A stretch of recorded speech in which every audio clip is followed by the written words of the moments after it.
Pandorum is a sci-fi movie released in 2009 which revolves around the concept of space travel that started with the space race in 1969 when humanity landed on the moon. As the Earth continues to be overpopulated, search for extraterrestrial habitats becomes successful in the 22nd century as the Probe 17 enters into the orbit of the Earth-like planet named Tanis. A ship named Elysium is sent on a one-way route from Earth to Tanis for settler humans to colonize the newfound planet. Events on the Elysium take an unnatural turn as some of the crew members meet horrors that were previously unknown to humanity. In this video, we shall be looking at the anatomy, behavior, and the whole evolution process of the creatures we find in the film. Before we go into our explanation, we have a very small request. If you like our content, please support us by subscribing to our channel. This is a small click for you, but for us it means a lot. Thank you, and let's begin.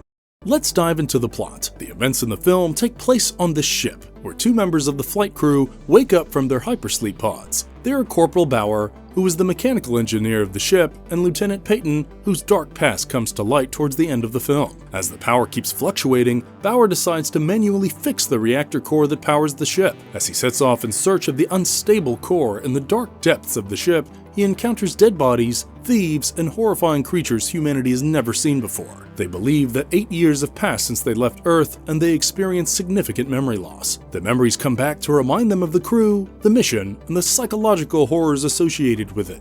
As the movie unfolds, they realize that they aren't alone on the ship. They aren't the only type of creatures on the ship either. Some of the crew members are dead, while some of the remnant survivors initially conflict and later collaborate with each other. Bauer and Peyton recall the Eden mission, which was the deadliest catastrophe in the history of space travel. The crew had descended into madness as the vast, unforgiving emptiness of space is a pressure too immense for the human mind to endure. The isolation on the Elysium unravels the fragile threads of psyche that once held them together but are tearing apart now. They are trapped in a metal coffin that is hurtling through the infinite void with only the slow, deafening hum of the ship as their companion. The endless darkness outside mirrors the creeping void within their own psyches. Coming back to the main narrative, we see that Bauer, on his way to the reactor, encounters two survivors, Nadia, an environmental scientist, and Man, a farmer who speaks no English. Initially distrustful, Bauer persuades them to work together. The group seeks refuge in a barricaded chamber where they meet Leland, a cook who has survived alone for years by drinking leaking water, cultivating algae, and resorting to cannibalism. He tells them the ship's history. As humanity on Earth suffers extinction, the Captain Gallo had begun to play God. He had succumbed to the effects of ODS, or orbital dysfunction syndrome, a psychosis induced by deep space isolation. His mind fractured under the pressure, and he turned against the crew, killing his fellow pilots and seizing control of the ship. Believing that his crew had become psychologically corrupt, Gallo ejected these hypersleep pods into the void. We later realized that Peyton was actually Gallo, and after waking up, he had sent Bauer to the clutches of the evil creatures on the ship. Hoping to eat the newcomers, Leland now tricks them into captivity, but Bauer convinces him to join them as the ship was running out of time with an unstable reactor core. The group embarks on a perilous journey to the reactor. They reach the reactor, but the area is overrun with mutants. Bauer manages to reactivate it, killing many mutants in the process. Tensions rise as Peyton reveals that the ship has been adrift in space for centuries with no stars in sight. In a shocking climax, it is revealed that 900 years have passed and the ship had in fact already landed into the vast waters of Tanis. Peyton foils Bauer's attempts at escaping, but eventually he fails. Bauer, sensing his gut instinct as the mechanical engineer of the ship, fires at a wiring in an attempt to kill a creature. The short circuit sends the ship into an auto-evacuation mode. In a final attempt to escape, Bauer and Nadia climb into a hypersleep pod, which ejects them into the upper reaches of the ocean. The pod emerges on a lush coastline very similar to that of Earth. Breaking out of the pod, they realize that they have finally reached Tanis. Numerous other pods are ejected into the ocean surface, ready to inhabit their new home. Humanity finds a new beginning.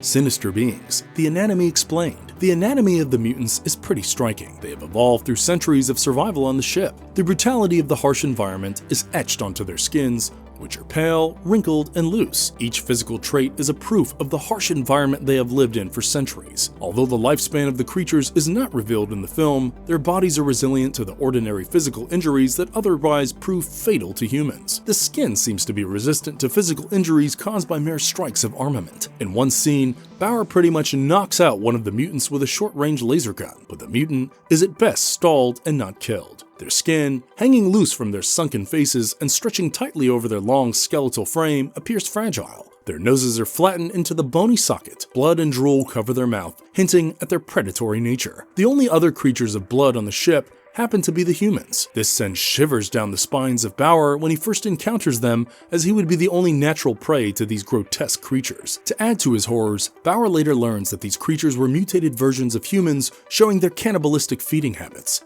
Living aboard a neglected ship and floating in the deep space, the creatures have unpigmented skin, possibly due to lack of sunlight and nutrients. In order to crawl, climb, and move around the nooks and corners of the ship in a way that humans cannot, the creatures have developed long and thin limbs. Their nails have evolved into the claws of a predator, long and curled, suited to a predatory style, where these claws not only enable them to scale metal surfaces with ease, but also serve as deadly weapons capable of ripping through flesh. Hair is practically non-existent, with only sparse, brittle strands sitting oddly on the decaying flesh. Over the centuries, hair follicles have shriveled, leaving behind only patches. This lack of hair is another adaptation to the sterile, controlled environment of the ship. Their eyes, dark and hollow, often gaze into the abyss. Living in the dark has probably stripped them of their power to squint, leaving the eyes with a blank gaze. However, what these creatures lack in vision, they make up for it in their sense of smell. Adapted to the hunting lifestyle, they could pick up scent from a distance. One of the crew members whom Bauer had rescued from the creatures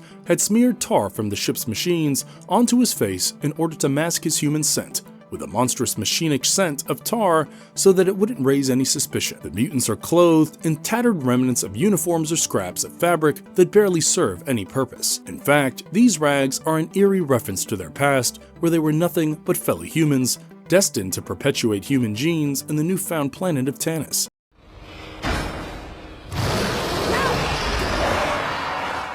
Crawling through the dark, the behavior explained. The mutants thrive in packs. They hunt, both individually and in groups. Their hunting instincts are sharp, their movements calculated and agile. Their sense of feeding does not stem from fealty or affection to a master, but from a need to survive together against the odds and uncertainty of their environment. In one scene where one of the creatures is killed after a long-drawn fight, another creature thumps his rod against the metallic walls of the ship's machinery in order to call his mates to gather. They then hunt Bauer and his group in packs. In spite of their disorderly movements where they crawl like filthy pests, they are very calculated in their movements with almost wolf-like precision. They stealthily locate a prey only to pounce on it when the prey least expects it. In one of the early scenes, one of the creatures decapitated dead Lieutenant Shepard with just one blow. Bauer barely escapes this kill. They also launched coordinated strikes that overwhelm their victims. Their attacks are precise, honed by centuries of evolution and the need for efficiency in the ship's cramped corridors. The way they move as a unified entity, each mutant instinctively playing its part, is a chilling testament to their survival instincts. Despite their mental degradation, the mutants retain a disturbing level of intelligence. Using their heightened senses of smell and hearing, they track their prey with clever patience. Their eyes have the ability to anticipate movements even in the dark. Years of resource scarcity on the ship has led them to develop cannibalistic food habits, where they eventually developed into a more evolved version of the human. Bauer is horrified when he learns that these creatures have developed into a community where they are breeding to produce new offspring, but their sexual exclusivity or romantic partnership is never shown. It shows that their evolution into brute savagery where civilization collapses. In fact, it runs antithetical to Bauer's recollection of his past, where he longs for his girlfriend. The flight crew had been sent there on the ship with their partners, and Bauer is horrified as well as relieved to recall that his girlfriend had not come to the ship with him. It would have shattered him as a person to know that his girlfriend would have descended into savagery and mated with these despicably evil creatures. In one scene, Maan, as a human, hesitates from killing one of the baby mutants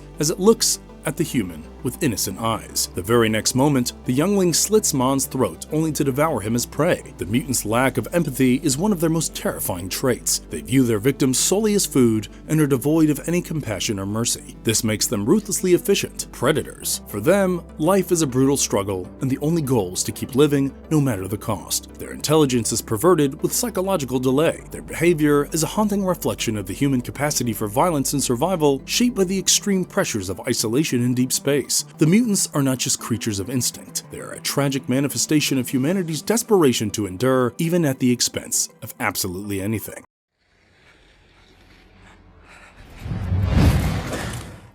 Survival. Mutant evolution explained. As we have seen, the journey aboard the Elysium was supposed to last 123 years, a peaceful voyage to Tanis where humanity would establish a new colony. Passengers were placed in hypersleep for the duration, with their bodies suspended in time. The flight crew remained awake in shifts to manage the ship. The passengers were injected with an adaptability enzyme which was designed to help them adjust to the alien environment of Tanis when they arrived. This enzyme, however, would become a catalyst for a much darker evolution far beyond anticipation. Every character on the ship represents different stages evolution process. It starts with Bauer, who just woke up from hypersleep and is the closest to what humanity represents. The effects of mutation are the least on him. He can shed his skin, think through things, cooperate with other humans, and lead them as a team to organize an escape plan. Next comes people like Man and Nadia, who are humans as well, but they have woken up 5 to 6 months back. They had to fend for themselves and were beginning to lose touch with humanity, exhibiting lower signs of altruism. Then come people like Peyton and Leland. Peyton's psyche had fractured and was corrupted to the point of delirium. Leland sits perfectly in the middle of the spectrum,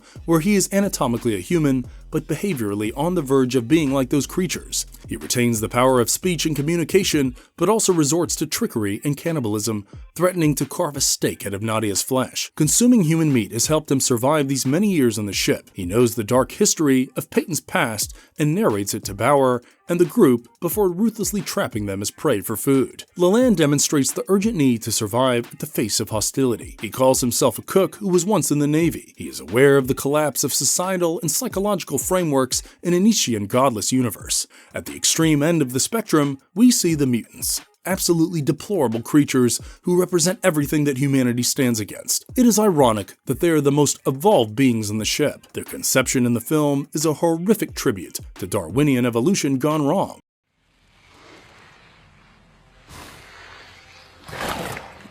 Marvelous verdict. Pandorum is the manifestation of the psychic collapse, where delirium feeds pandemonium. It is a gradual disintegration of identity and reality in a lawless, godless universe. On the ship, time stretches into eternity. The humans there are not just physically lost, they are lost within themselves, adrift in a sea of existential dread. The mind, unable to process the overwhelming scale of their mission or the cruelly silent passage of time, begins to fracture. Hallucinations become as real as the threat of starvation or the eerie sound of something lurking in the shadows. Fear of the unknown mutates into a primal terror that warps their sense of self and purpose. Pandorum is a haunting exploration of what it means to be human when all threads to humanity are torn apart. The human is decentered from the universe as the apex being, and the ship's machinery becomes a new wilderness, an uncharted territory for the humans to explore and navigate through. The film is a reminder of the malevolence that humans are inherently capable of when faced with the threat of survival. It is a psychological horror